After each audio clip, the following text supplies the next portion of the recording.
दोस्तों, पहले आप इन भाई की बातों को सुनिए, उसके बाद कमेंट में बताइए कि भाई ने क्या सही बोला है या गलत बोला है। और ये बात बोला है तो शुभांकर मिश्रा के बारे में बोला है, जो जानबूझकर ऐसा सवाल करते हैं।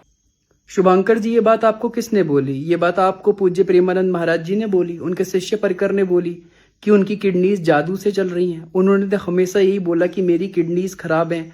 रेगुलर बेसिस पे उनका डायलिसिस होता है। डायलिसिस होने के बाद वो पैदल चल के आते हैं, प्रवचन करते हैं, एकांतिक वार्तालाप में प्रश्नों के जवाब देते हैं, काफी देर तक बैठते हैं। आपको भी पता है कि जब कभी किसी की किडनीज खराब होती हैं, इस एज में आकर के इतना बॉडी का वजन है, तो अल्टीमेटली इंसान कई दिन तक बेड से उठ नहीं पाता है। तो वो हमेशा यही कहते हैं कि जो भी मेरी बॉडी चल रही है, जो भी मेरा शरीर चल रहा है, वो श्री जी की कृपा से चल रहा है। कभी आज तक बाबा ने किसी भी स्थिति में जादू टोने की बात नहीं करी। कभी भी बाबा ने नहीं कहा कि मैं जादू टोना करता हूं। हमेशा श्री जी को आश्रय दिया, श्री जी की बातें करी। और सबसे इंपॉर्टेंट चीज ये है कि आपको पूज्य रामभद्राचार्य महाराज जी का जब आप इंटरव्यू ले रहे थे तो आपके पास प्रश्न नहीं थे। आपको क्यों ऐसे प्रश्न पूछने होते हैं जो एक संत को दूसरे संत से इस तरीके से पूछा जाए कि कुछ ना कुछ आपको वो कुछ ऐसा विवादित चीज बोलें जिससे कि आपस में विवाद क्रिएट किया जा सके।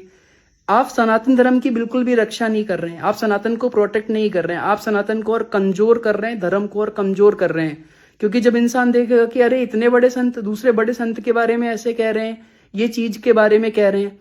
आपको शुभांकर जी नहीं पता है कि वृंदावन की उपासना पद्धति, राधा वल्लभी उपासना पद्धति, हरदासी उपासना पद्धति में विधि निषेध है। वहां पे जो कर्मकांड है उसको नहीं फॉलो किया जाता है, शास्त्रों का पालन नहीं होता है। वहां पे निकुंज की उपासना है, प्रेम की उपासना है, रसिकों की वाणी है, आचार्यों की वाणी है, पद पदावली है।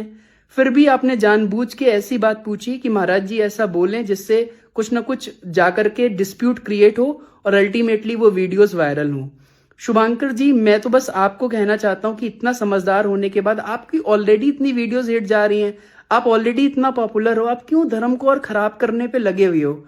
आप धर्म को अच्छा नहीं कर रहे हो। पूज्य बाबा के बारे में ऐसा जो आपने प्रश्न किया ना, उससे आपने अपनी इमेज बहुत गिरा ली है। आप अपने आप को बहुत महान मत समझो कि आपने कोई महानता का काम किया है। लिटरली मुझे लगता है कि आप कोई दूसरे प्रश्न भी पूछ सकते थे महाराज जी से ना। एक संत से दूसरे संत के बारे में क्यों ऐसा पूछना है जिससे कि वो विवादित कुछ बोले, कोई बात बोले जिससे कि लोगों को मिर्च मसाला मिले। तो मैं तो आपसे बिल्कुल भी एग्री नहीं हूं। और बहुत ज्यादा मुझे लगता है कि आप वृंदावन आते हो, ठाकुर जी के दर्शन करते हो, और आपने अभी तक ऐसा कुछ प्रेम तो प्राप्त किया ही नहीं है। और शायद आगे भी मुझे ऐसा कोई रास्ता दिख नहीं रहा है।